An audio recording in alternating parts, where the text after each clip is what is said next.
And here to talk about the Senate Democrats' debt limit increase proposal, Republican Senator Rand Paul. Nice to see you, sir.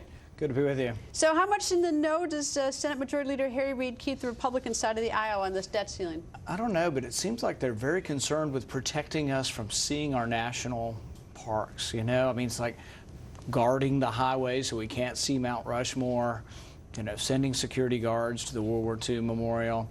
I don't know. It seems like they ought to be concerned with some bigger problems that we have. And I guess the debt ceiling being one of them? Yeah, and I think it is. And I think the thing is that I think what Americans don't like about this is it seems like we lurch from deadline to deadline. We don't seem to be doing anything in between times. And I think there's a lot of room where we could find common ground, but where we could also do something good for the country. It isn't just about the deadline. It's also about a $17 trillion debt. Is that harming our country? Is it harmful to our country? Should we reform our budget process? Where is that common ground?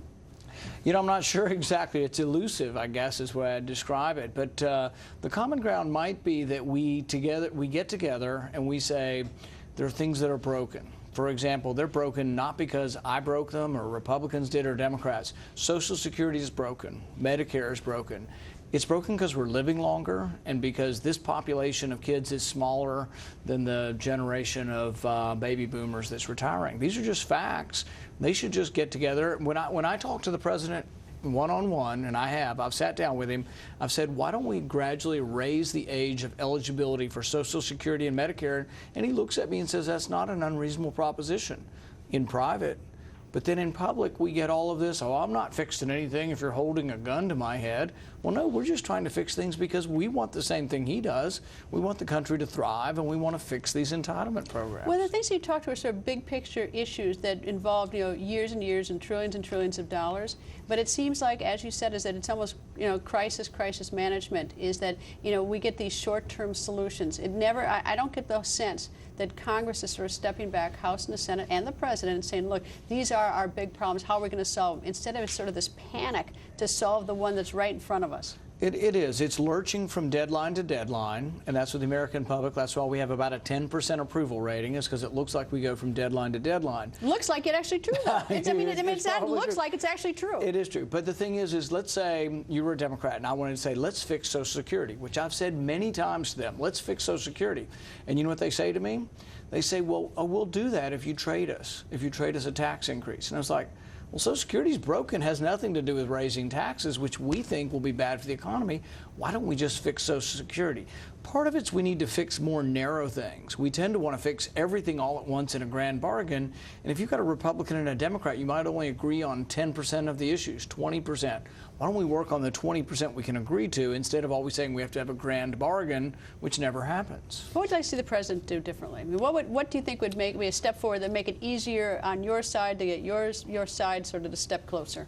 There are times when I respect the President, and I'm proud of him. I was proud of him for bringing Syria to the Congress and saying we should have a debate. That's what the Constitution says.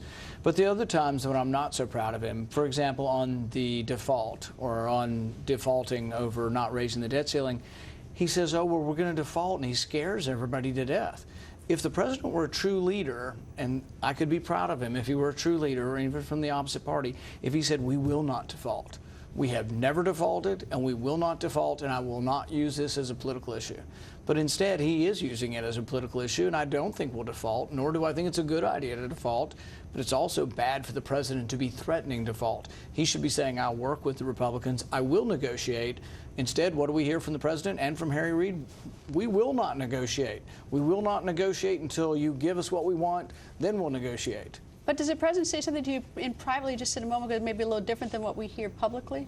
I think there's better conversation all around between Republicans in the Senate, Democrats in the Senate, between the President. So there needs to be more conversation. So, for example, I've been in the Senate for 2 years. I've been trying to have a joint lunch where we do it regularly. And we've done a few, and it's been good. And it isn't that we sort out the nation's problems, but there's more rapport by sitting together and having lunch together, because then there's more conversation, we find common ground. And there are many times I have, like for example, while I'm a Republican, I think there's waste in the Defense Department. I've agreed that we should audit the Pentagon. And I've worked with Democrats on that largely because I had lunch with them and they told me about their bill. And so I think there are ways we could, but we need more conversation. Senator, always nice to see you. Thank you for joining us.